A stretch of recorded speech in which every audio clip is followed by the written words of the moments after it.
The Unlikely Innovators with Mike Commito and Steve Gravel.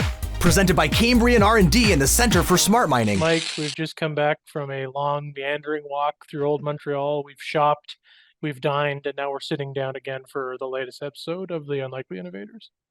I feel great. I feel like I've been transported to that scene. You've put me there in my mind. Hopefully we do in fact do that, because of course we are recording this in advance of CIM, but you are listening to that hopefully while you're at the CIM convention. I'm sure you've taken time out of your day to turn on this podcast. Absolutely. Instead of going to one of those technical sessions. Of course, we don't endorse that. We want you to go to those technical sessions, but definitely one of the people that you should check out when you're at the CIM convention, of course, is Trang Tran-Valade, who we had the pleasure of talking to today. And she's the regional sector leader for mining minerals and metals for Stantec. And also, as we did embarrass her on the podcast by bringing up the fact that she is this year one of the Bedford Canadian Young Leader Award recipients at CIM. So Steve, you and Trang go way back as well. What was this conversation like for you today? Well, yeah, I mean, just like it was like again sitting down with an old friend, right? So it was really good to hear from her. I mean, I think her career is an interesting story, especially if we use it for a metaphor for others, from people who aren't considering mining to take a chance on mining. She was a software engineer fresh out of school, and ended up in the mining world when she thought she might work for IBM or Nokia or one of those other sort of Canada-based IT giants. So, really, really cool story and instructive for anyone looking to participate in the mining sector. Yeah, and I really appreciated that. I think obviously she's really focused on developing that young talent from those that are, maybe not thinking about mining, but wanting to dip their toe. But I think also people who have made career changes, who have gone maybe from a different sector and maybe, a little bit older in their careers, but they're still new to the industry and new to conferences like CIM. So I think it's important that when people come to your booth at CIM convention, or you're approaching somebody else at their booth, that you're always just mindful that you don't know what stage this person's at in their career. They could be a young professional just trying to make it, and maybe this is their first time at a massive convention and they're, a little nervous, or maybe, they're our age, but they're now coming to a convention like this for the first time. And, I think it's always important you never know what journey somebody's on. So keep that in mind on the booth. And we'll keep that in mind if you come visit us at the Cambrian booth in the NOMS pavilion. Yeah, come see us. And I think, the stream that Trang is responsible for is Mining for Talent. So do check that out in the program and go see that. But for more on her career so far, we're going to Trang Tran-Valade. Okay, we're back and we're joined by Trang Tran-Valade. Trang is the regional sector lead, mining minerals and metals for Canada at Stantec. She has a Bachelor of Applied Science in Computer Engineering with the business management option, importantly, from University of Ottawa. Trang is an entrepreneurial and driven leader with 2 decades of innovative mining projects development, management, and operations experience across Canada and internationally. A recognized community and industry builder, she's provided her expertise to both local and national industry associations, such as the Canadian Institute of Mining, Metallurgy, and Petroleum, CIM, and the Professional Engineers of Ontario, the PEO, across an assortment of symposiums and committees. For many years, Trang has been actively engaged and has provided leadership to professional development associations and community groups, past chair of CIM Sudbury branch, secretary of the 2019 MECA Symposium, plenary chair of the 2022 MIMO conference, and currently serves as the stream chair for the CIM Montreal 2023 convention that we're all, hopefully by this airs, in the midst of. And we're happy to also announce that she is the winner of this year's CIM Bedford Canadian Young Leader Award. Congratulations for that. Thank and of course, to top it all off, you're now a guest on the Unlikely Innovators. Thanks so much for joining us today. That's definitely the highlight right there, the cherry. Cross it off the bucket list, Trang. Yeah. You've now made it, Trang. So thank you for the invitation, guys. Yeah. So Trang, in your bio, we talked about computer engineering, software, and we all know how much like a big role that plays in mining now. But how did you go from computer engineering at Ottawa U to the mining sector? Can you sort of draw a line for us for those? Yeah, definitely. It definitely was not a path that I expected. I grew up in the Ottawa region. So I grew up in Canada specifically, did internships at Nortel and at IBM, thinking this is my future. And of course, as I'm going through my education, I meet my now husband, then partner, who happened to be from Sudbury, Ontario. So when we graduated, he said, "You know what? Let's just go back for a few years, and let's gain some experience, get some exposure." And I said, "Let's go. Why not?" Right? I was game for it. Uh, 19 years later, I'm still in Sudbury. I have been introduced to mining, I think, just by de facto of coming to the city, right? And getting my first postgraduate or post undergrad, job here in Sudbury. Went straight into mining and love it. Love all the opportunities that it brings. The fact that it's a global industry and the people that you meet, the experiences you can have. Like, it really has been a fantastic journey, as unexpected as it was. Well, let me say, No regrets. as unlikely as it's been, right? To just shoehorn the name of the podcast in there. But also, I mean, congratulations on not staying at Nortel, because I think that would have been an interesting an interesting move for you. It was a very exciting internship, I will say that. But that's how I actually started into computer programming, if you will. Like, I started in a QA/QC team, did a lot of software development as I moved on to IBM and quality control as well. And certainly, even when I came to Sudbury and started at a small company called Bestech then, I came into the software programming team. So that was 19 years ago, and we did software development, we did QA/QC, this little group trying to get people to really adopt and buy into automation and technology and digital solutions. And it took us it took a while for the industry to kind of want those types of things and really latch on and adopt, but it's come a long way, that's for sure. Well, actually, that's one of the things we wanted to ask you, Trang, because you alluded to being now in Sudbury 19 years later. You've seen a lot in the mining industry since you first arrived, and obviously a lot kind of focused on technology adoption, how the technology has evolved over the years. But if you were to kind of look back over your now almost 2 decades in the mining industry, how would you describe the way that companies adopted technology when you first came into it to where we're currently at now? Yeah, that's a great question. I would say when I first came to mining into Sudbury, uh, like, the clients were already like, I don't want to say that they weren't implementing technology, because there was teleremote, there was a lot of automation that was happening, right? Industrial processes being taking a look at how do we automate our processes, sorry, in our smelters, in our mills, and so on. So there were things happening.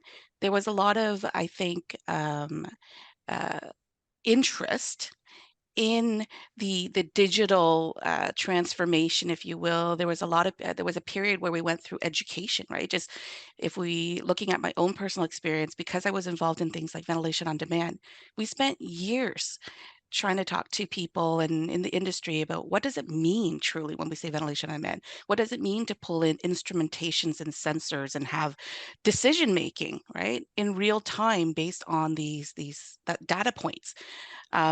So I think we went through a period of education. Even though there was interest, it did take time for the industry to be ready to truly implement and adopt, right?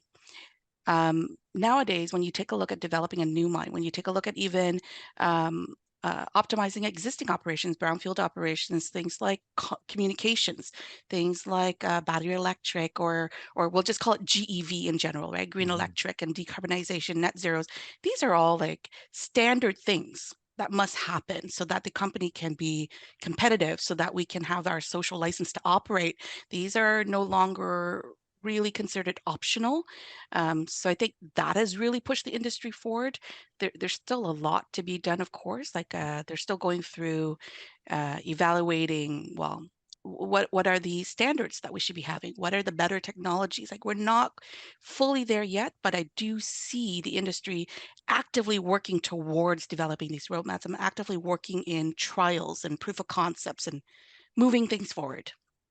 Yeah, and I think it's so true that now we're looking at we're going from nice to have to need to have, right? And I think Definitely. that's the big transition, because you end up getting as part of a budget line instead of what can we do at the end of the year as a trial, right? So Hmm. that's Hmm. sort of the shift that we're seeing.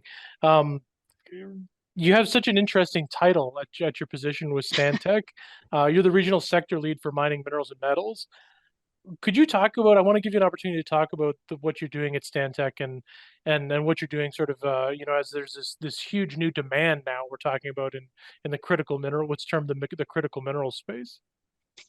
Well, thank you for that opportunity to speak about my current employment. I did make a career shift recently, and with that, I'm super pumped to be with this global company, right? This global company who's making a big I guess, wave, if you will, where we're really helping clients move forward with this whole digital space, with the whole energy transition, right? When we say regional sector leader for Mining Canada, that's a very big title for something basic. Uh, my focus is around business development, right? So it's really understanding what is the market trends out there? What is the market telling us? Where are things going? And with that, working with our clients to understand their needs, right? Helping them to understand what might be coming down the pipe and where are some gaps, how to help them get ready for those upcoming trends, and where there are gaps, helping to fill those gaps with the skill sets that we have within Stantec. We are I believe last count 28,000 people Wow. globally. Yeah, it's Just a massive. small mom and pop shop. Just I went from a few hundred in my last with my last employer to tens of thousands of people, right? So really, our bench strength is there. We have deep bench. You can pretty much take it from exploration all the way through to when you're talking about closure, right? Mhm. And so yeah, the real day-to-day task is to, like I said, understand and work with our clients to help them prepare for Mhm. their own future so that they can be competitive and successful. Well, and one of those things that I think everybody's preparing for, and we already alluded to this, is obviously that big transition to GEVs.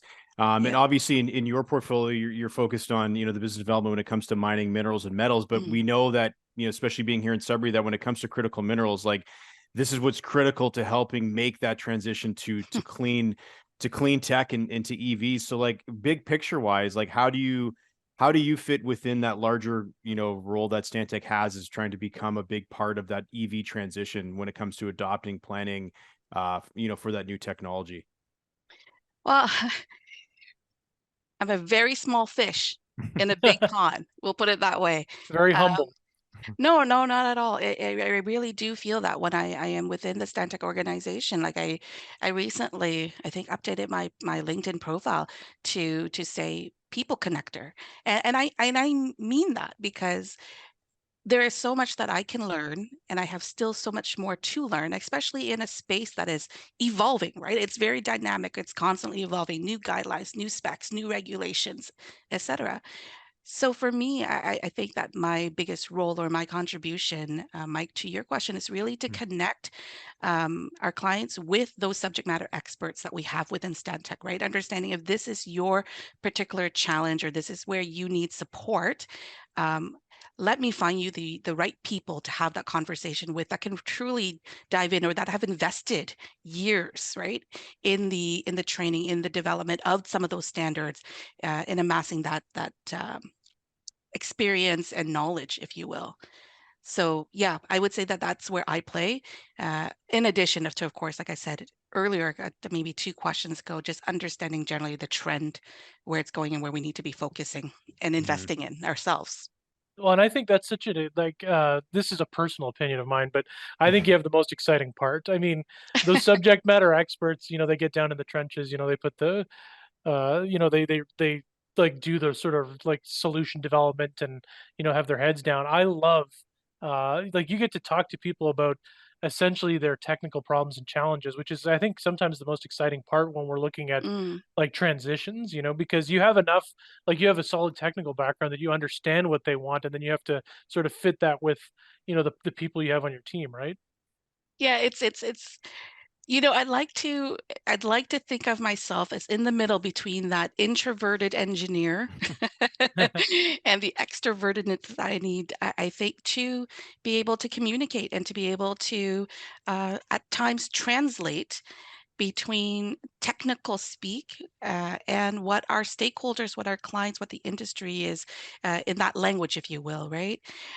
So I definitely enjoy where I am right now, where I get to, like you say, scan, understand what's happening, have those conversations. But then I also have those moments where I would say, even yesterday, I spent a good 2 hours reading some reports and just looking at graphs and trends and digging in. Definitely pulled on my technical side, and I won't lie, I got lost for a few hours on that. But yeah, Yeah. Yeah, no, it's a that's great super. blend. Yeah, no kidding. I mean, it's really like I said, one of the best parts of jobs like that. Um, I wanted to spend a bit of time, or have you spend a bit of time talking about your involvement in CIM over the years, Hmm, because you've been involved with that organization at varying levels for some time now. yeah. How is your involvement sort of like? Because now you're people connector. Being with CIM, you meet so many people. Mm. So, like, how has your involvement with that organization sort of helped you in your career and sort of bring the good news of technology to more people? Oh, well, I truly, I mean, I volunteered for the organization for many years because I believe in their mandate. I believe in what they're trying to do, right? It's the professional networking, it's the education, it's when we talk about labor shortage and the need to recruit, like they really have a big education component, even into academia, right? Not only once you're into the industry. So I believe in all everything that they're trying to do there. Um, I first joined the CIM as a volunteer, I believe when I was maybe 23, 24. And it started as a colleague who was already on the Sudbury branch, who invited me and said, "Hey, I have a meeting tonight. Do you want to come and just help lock up the doors and whatever?" It started as a very casual introduction, um, and I and it blossomed from there. I really encourage people, yourselves, your colleagues, whoever is already in the industry, to always just invite, right, a young talent within your organization to shadow you or to get involved, because that is the best way. That is the best way to actually meet people within the industry. CAM specifically in Sudbury, anyways, we put on technical talks every month or during our season, sorry. So maybe 8 or so a year. Hmm. Those technical talks, it's an hour every month where you're hearing about exciting projects or exciting technology or what's up and coming, right? What are the concerns? Like, it doesn't take much to come out, and you are just gaining so much exposure that you can't get from just reading an article or nose in the books, if you will, Hmm. right? So through that's how I first fell in love, if you will, with the organization. And just personality wise, I'm not an observer. I'm not a in the stands kind of person. I like to be right on that field. So yeah, got involved with some conferences and varying levels with locally and with national, and grew from there. Yeah.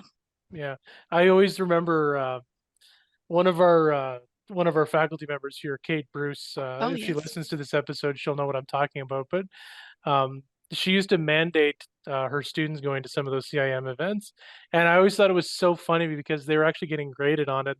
She used to Yeah. tell them you have to talk to three people, and you had to get their cards and write down their names and what you talked about. And I Hmm. love that because it does force, especially geology students, to get a bit out of their comfort zone. But I would always know when I was talking to one of them because you could almost see them counting in their head. Okay, only one more to go, right? But I mean, You feel it's for them. exactly forcing yourself to do it the first time, and then it becomes easier, Absolutely. right? I would when I look back at my own development, right, and I have so far to go. I will say that, but I did indicate earlier I'm a natural introvert. Mm, It took me a lot to come out when I was that young 20-something-year-old and to have those conversations. And I would say today I'm shaking less. I'm a little bit more comfortable, but it takes practice, Hmm. right? yeah, And as you're building not only your own social skills, and as you are gaining more technical knowledge and industry knowledge, it facilitates the conversation. It makes it that much easier. Yeah, and I was gonna say, like, I like to think of myself as an extrovert, and I think even, initially going to like conventions like CIM or PDAC Mm, or OC Discovery, like that's still a whole different ball game, right? And even if you are an outgoing person, like to have to go up to somebody you've never met before and like mm, strike up a conversation, like that is still pretty daunting. And even now, like I think like you said, practice makes perfect. I'm better at it, making that small talk, especially industry small talk, which is different than the kind of small talk that that you can mm. just come up with on the fly, right? But I think the more you do it, the better it becomes. And I think you have some strategies. I mean, you'll see us at SAM where we like to do a lap and really assess everything and then go back and have those Yeah. conversations, right? But I can't dive into one just yet. I have to like survey the area, find a route and then go back and then pick off the people I need to talk to on the way back. The That's people called that look strategy. friendly. Yeah. Yeah. Yeah. Yeah, I mean, we all will build our own little um, strategy or mechanism, right? Mhm. On how to navigate that type of environment because it's not natural. It's No. not No. natural to stand there and speak in front of hundreds of people or, Yeah. yeah, for sure. But hopefully that does my hopefully this if any students or any young folks, young talent who are potentially interested in mining hear this talk at all, please do come out. Please do attend sessions. We're not that scary. And in particular, CIM, I will promote that and at the conference. Great way to learn and network. Mhm. Yeah, and in service of that, I'm always mindful when like a younger person comes up to you and talks to you, and to be as inviting as possible because I know when Mm. I was that age, I was terrified. So I think it's important to be welcoming to younger folks. If this project that we're all part of in mining is going to Yeah. continue, we need more and more young people, right?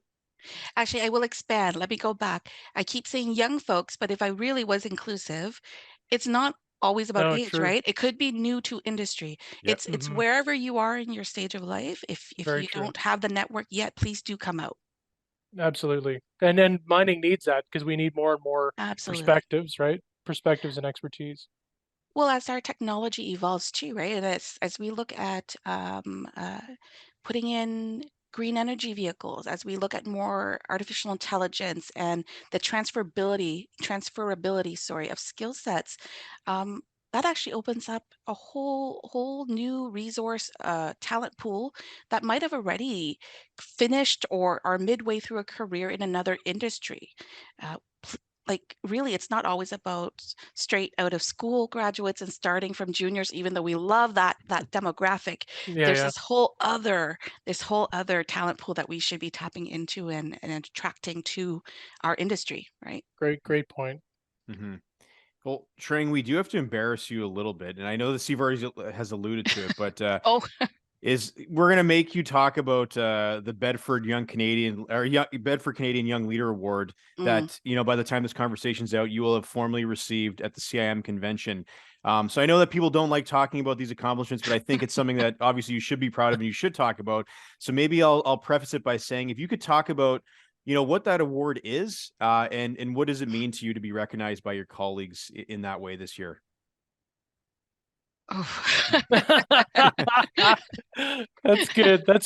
Maybe we'll take that as the answer. That might just be the sound Yeah. bite. Yeah. Okay, so I am understanding that the Bedford is really for accomplishments from a young professional, right? In for accomplishments within industry for the young professional.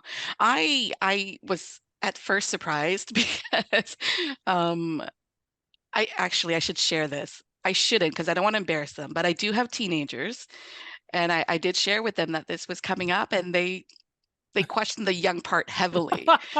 They they said, "Are you sure?" And I said, "I don't know, but it says so." Um, but yeah, like I of course am appreciative of the recognition. I mean, I've done a lot with the CIM.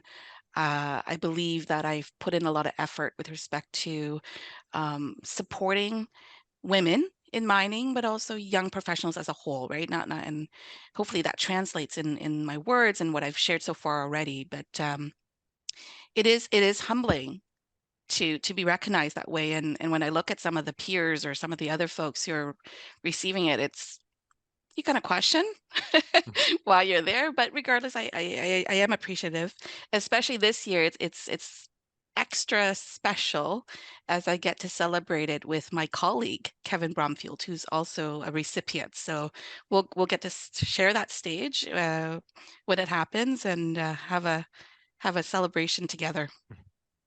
That's I awesome. almost thought you were going to say have a drink together, but Well, I mean, yeah, I will keep it clean for this yeah, one. Just yeah, no, but celebration, yeah, Steve. Yeah. yeah, I gotcha, I gotcha. And thank you for doing that very embarrassing work about talking about the Yeah. I'm like, let's move on. yeah, yeah. Well, I think what we want to do, and you've been, we say this almost every podcast, but you've been very generous with your time so far, Mm, and we, a lot of great insights about a really interesting career. mm, Um, so I wanted you to talk a little bit about you have the benefit, as I said in the opening, of being stream chair mm. at the CIM conference this year that we're at right now digitally, Yes. as this comes out.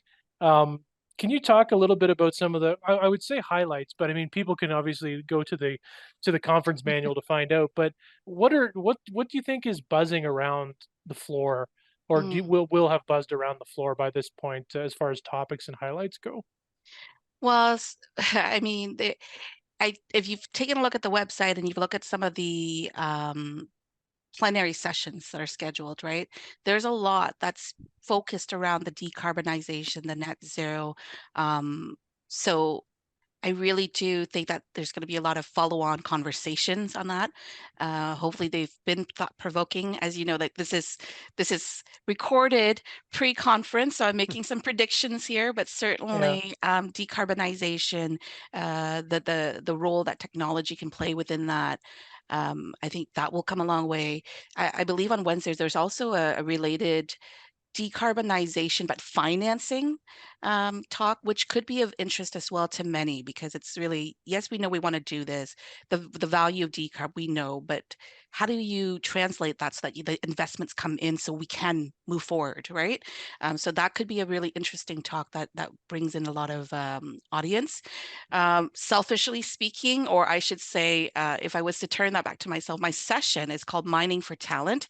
And it does circle to the conversations we've had to date so far, right, during this recording about the need for recruitment, the need Mhm. for how do we make mining interesting, right? How do we recruit people to here, and not only recruit but retain them within the industry?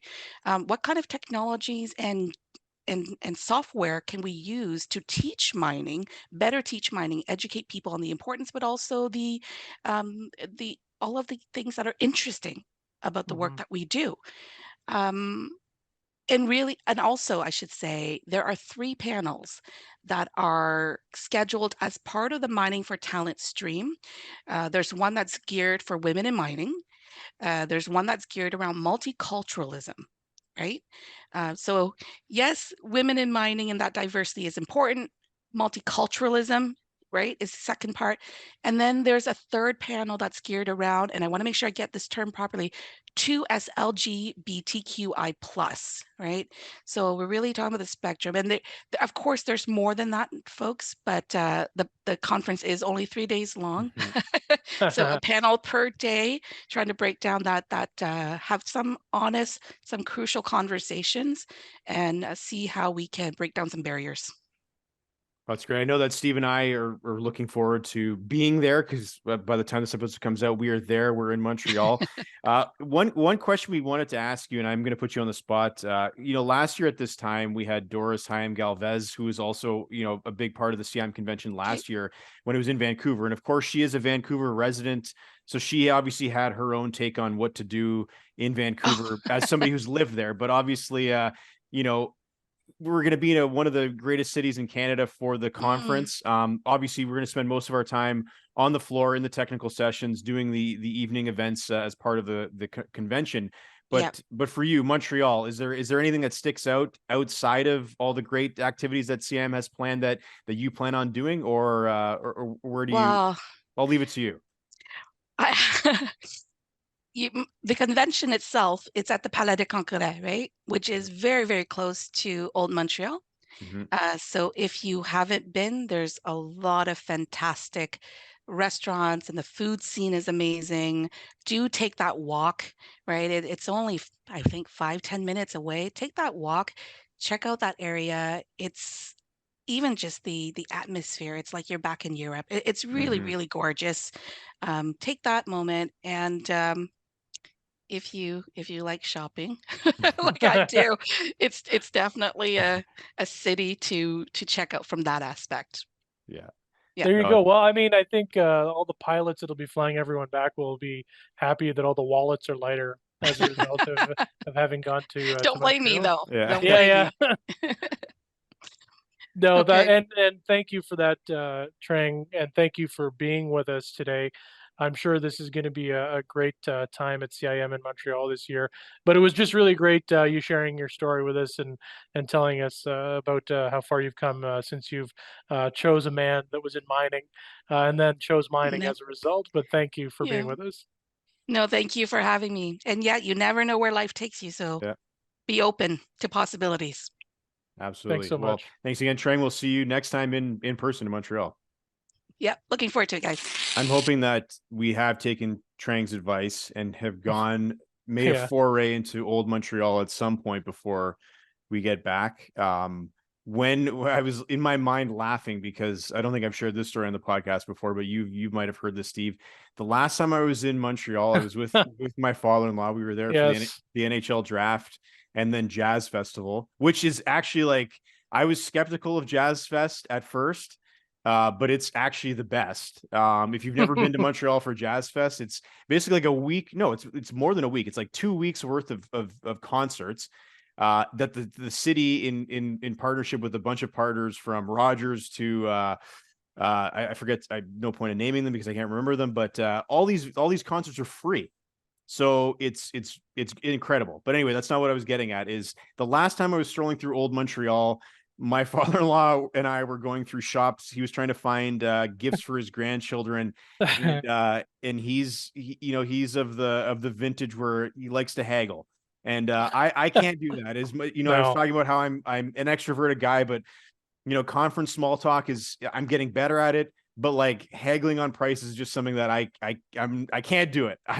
I'll try to get a No. good deal, but like It's haggle, tough. it's tough. It's tough for me. But Yeah. he's a natural at it. And I forget how we got onto this, but he was trying to find an Aladdin lamp for the kids.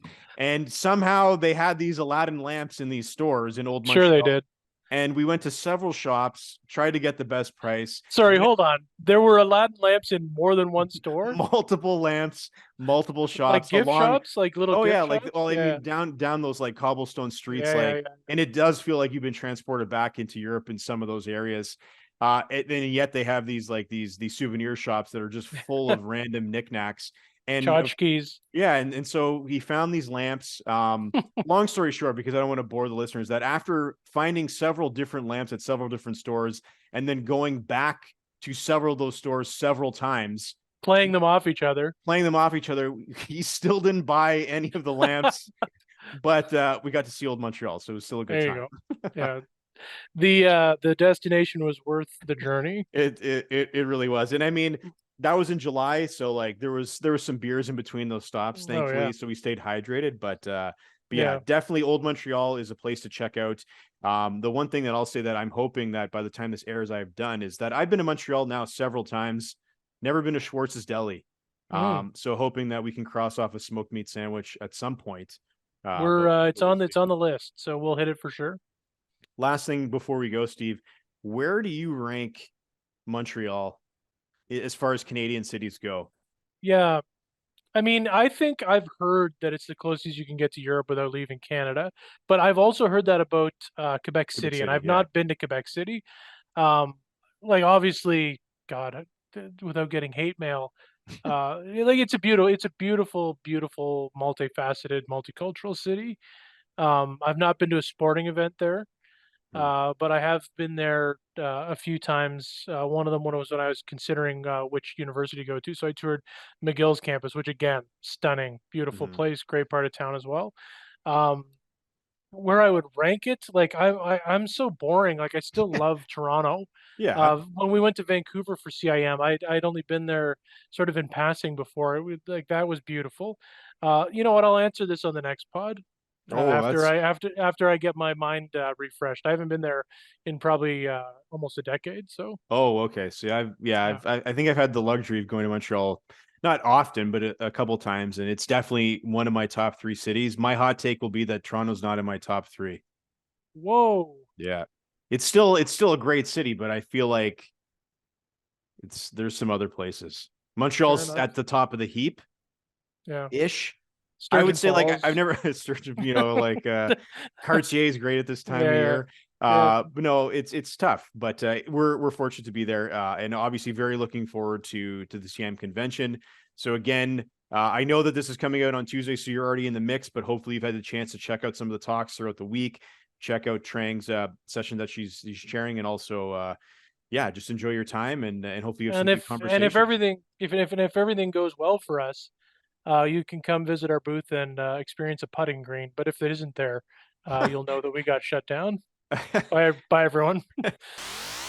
The Unlikely Innovators with Mike Commito and Steve Gravel, presented by Cambrian R&D and the Center for Smart Mining.